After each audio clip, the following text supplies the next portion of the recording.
whenever we have any difference, we should not fight over it. We have the source to resolve it.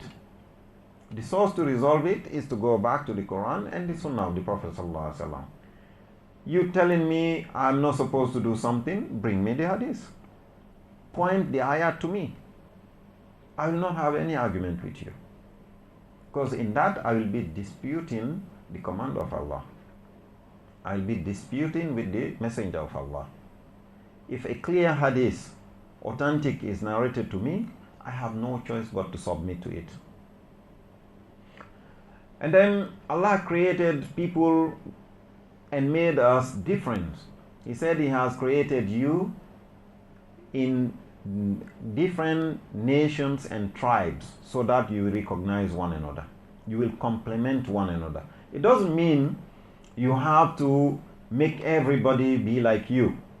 Unity does not mean uniformity or conformity. We are all the same. The same clothes I'm wearing, everyone must wear the same clothes, same color. Nobody is allowed to wear white because I'm black, I wear black. Nobody is allowed to speak a different language because I speak this language and only me.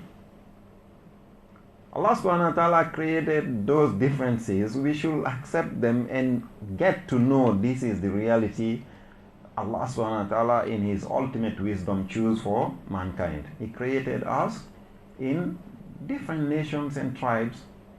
And in Surah Luqman He mentioned that from His mercy He created you and made between you mercy and rahmah. Mercy and love and mercy. And He mentioned our colors. You cannot say because this man is not from this nation, he doesn't speak this language, he is not, you have to despise them. No.